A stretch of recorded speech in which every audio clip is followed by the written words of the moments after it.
कुंडम बजरिया माँ घूमे अकेली टूरी कौन गाँव की। कुंडम बजरिया माँ घूमे अकेली टूरी कौन गाँव की। कौन गाँव की टूरी कौन गाँव की। कौन गाँव की टूरी कौन गाँव की।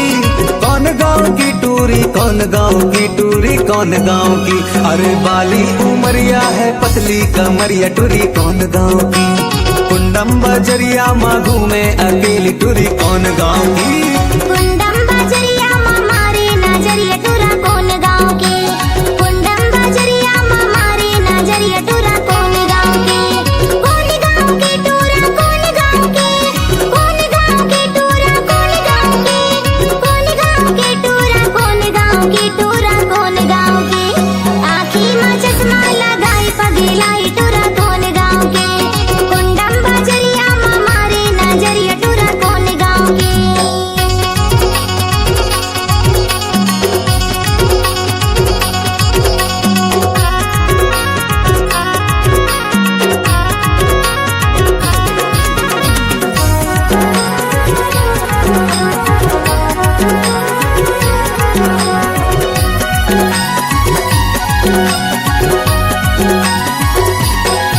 तोरे जिला जबलपुर है या फिर डिंडोरी।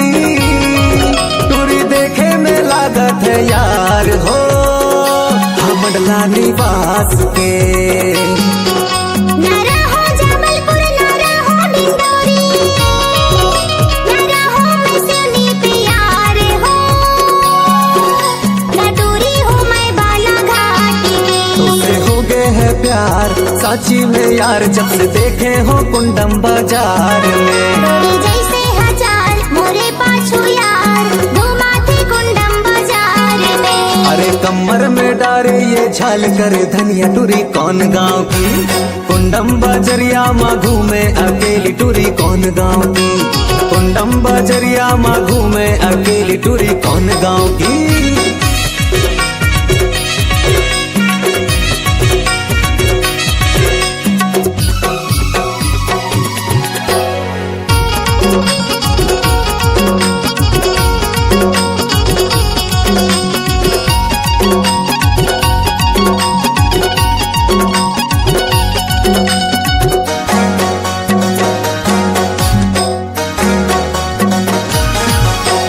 काहे फिरा धसते मोर पाछू पाछू।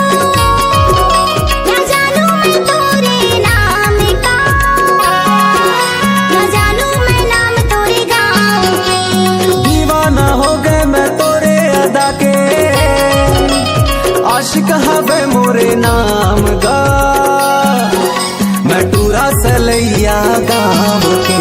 ना कर परेशान चल भाग शैतान मैं नहीं आऊंगा तोरे बात में। चाहो कुंडेश्वर धाम 16 सोमवार मैं मांगू तोला भोलेनाथ से। अरे होठों पे लाली लगाए शर्माए टूरी कौन गाँव की। कुंडम बजरिया माँ घूमे अकेली टूरी कौन गाँव की। कुंडम बजरिया माँ घूमे अकेली टूरी कौन गाँव की। आँखी में चश्मा लगाई पगलाई टूरा कौन गाँव के।